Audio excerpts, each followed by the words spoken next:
Assalamualaikum warahmatullahi wabarakatuh. Perkenalkan, nama saya Raihana Salsabila-Niyode dengan NIM 81114313131 dari jurusan Kesehatan Masyarakat Fakultas Olahraga dan Kesehatan Universitas Negeri Gorontalo. Malaria merupakan penyakit yang disebabkan oleh parasit Plasmodium dan kemudian ditularkan melalui nyamuk Anopheles betina yang terinfeksi parasit tersebut. Gigitan nyamuk membuat parasit masuk mengendap di organ hati dan menginfeksi sel darah merah. Selain gigitan nyamuk, beberapa kondisi yang dapat menyebabkan malaria dapat menyebar dan menjangkit manusia seperti melalui donor organ, transfusi darah, berbagi pemakaian jarum suntik, dan janin yang terinfeksi dari ibunya. Penanganan dimulai dengan diagnosa malaria melalui pemeriksaan fisik dan tes diagnostik cepat atau rapid diagnostic test yang dilakukan untuk mendeteksi keberadaan dan jenis parasit yang ada di tubuh sehingga menyebabkan malaria.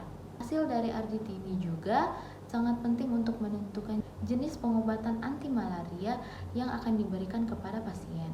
Selain RDT, terdapat pula pemeriksaan penunjang yaitu pemeriksaan darah yang terdiri dari dua jenis pemeriksaan darah yaitu pemeriksaan tetes tipis hapusan darah dan tetes tebal hapusan darah. Pemeriksaan tetes tebal hapusan darah digunakan untuk mendeteksi Plasmodium, sedangkan pemeriksaan tetes tipis hapusan darah digunakan untuk menentukan spesies penyebab serta kepadatan parasit. Malaria tidak langsung muncul ketika seseorang terkena gigitan nyamuk pembawa parasit. Apabila imunitas seseorang sangat baik, maka kemungkinan terinfeksi malaria menjadi lebih kecil. Gejala malaria mulai muncul dalam kurun waktu 10 hingga 15 hari setelah tergigit nyamuk Anopheles. Gejalanya itu seperti demam, menggigil, sakit kepala, berkeringat banyak, lemas, pegal linu, anemia atau kurang darah, mual, dan muntah. Ketika kita terkena gigitan nyamuk yang terinfeksi parasit Plasmodium, maka Plasmodium akan berkembang biak di organ hati dan menginfeksi ke sel darah merah. Akibat parasit penyebab malaria berserang di sel darah merah, maka malaria bisa menular melalui transfusi darah, transplantasi organ, atau penggunaan alat suntik pada bekas pasien yang terinfeksi malaria.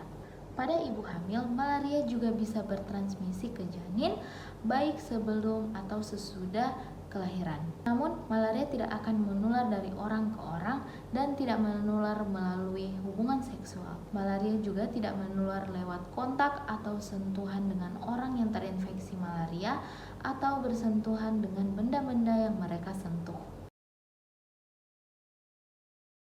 Nah, karena malaria disebabkan oleh gigitan nyamuk, maka dari itu pencegahannya dilakukan dengan merubah pola perilaku manusia agar nyamuk tidak muncul. Dan juga gunakan kelambu ketika tidur, memakai pakaian serba panjang ketika beraktivitas, hindari meletakkan pakaian basah di dalam ruangan karena menjadi tempat persembunyian nyamuk. Lakukan langkah 3M, menguras penampungan air, mengubur barang bekas, dan mendaur ulang barang bekas. Gunakan lotion anti nyamuk, pasang obat nyamuk, dan rutin menyemprotkan obat nyamuk terutama di pagi dan sore hari, serta rutin melakukan fogging massal di daerah dengan tingkat malaria yang tinggi.